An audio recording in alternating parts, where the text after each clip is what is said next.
From London to New York, from Tokyo to Singapore, from Beijing to Paris, all economic activities have been weakened by the sudden outbreak of COVID-19. This is not only a reminiscence of the Black Death that's sweeping the European continent in the middle of the 14th century, or the plague of 17th century London.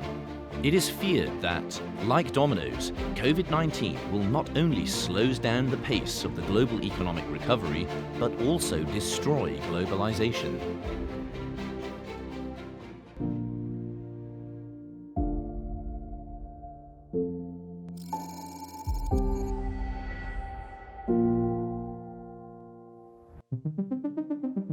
COSCO Shipping is the important carrier to get through the lifeblood of the economic globalization.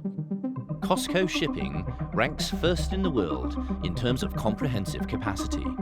How does such an industry giant, which is closely related to the global economic trends, perform in the globe when the COVID-19 is spreading?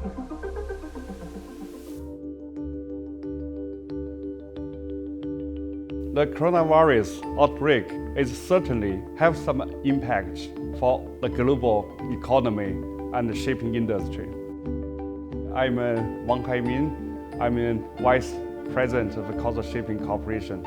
I can show that about 1,300 vessels is sailing around the world now.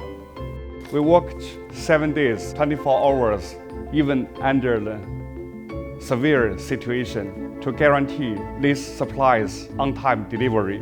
Up to now, we have transported more than 120,000 tons of medical supplies. Since February 10th, we have about 1,035 subsidiaries in China resume work. We believe when the outbreak is faded, the demand will rebound rapidly. China's importance in the global supply chain and industry will not be undermined. The WHO judges that COVID-19 is not only a super epidemic that spreads across the globe, but also a large infectious epidemic that might be controlled for the first time of human history. David Gosset, a French scholar living in Shanghai, agrees with this view. He also gives a long-term forecast of China's development.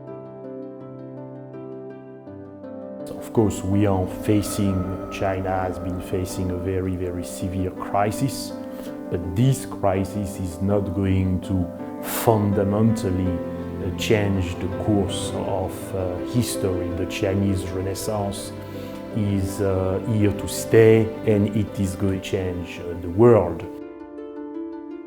My name is David Gosset. I have established the Europe-China Forum in 2002 in order to deepen the links between Europe and China. We have not only seen a resilient China because this coronavirus was a shock. The shock is being absorbed, and by the way, I expect a rapid recovery of the Chinese economy. And when you declare victory over such a crisis, you become stronger. This crisis will not affect the Chinese Renaissance. It might even accelerate the Chinese Renaissance. According to the statistics from the International Monetary Fund, China's contribution to global economic growth has exceeded 30%. Professor Ian Golding is one of the most authoritative scholars on globalization. In his view, this epidemic has made the world realize China's huge influence in the global economy, and its engine is still full of power. Very different to SARS in 2003, when China was only 3% of the world economy. Today, it's more like 18% of the world economy.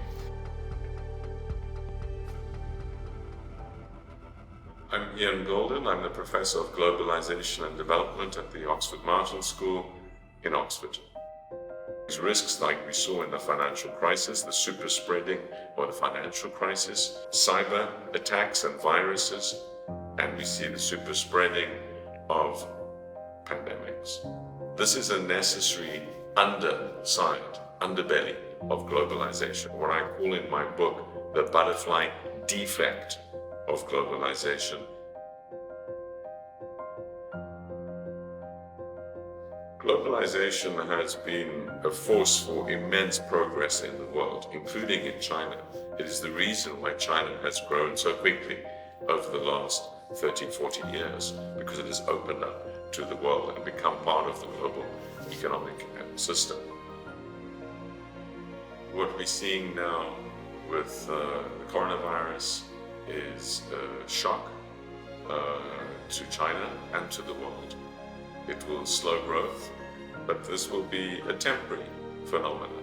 I think we will see recovery, and in fact there might be even some higher level of growth as we catch up with what has not been done during the period where there's been quarantine and disruption to supply chains.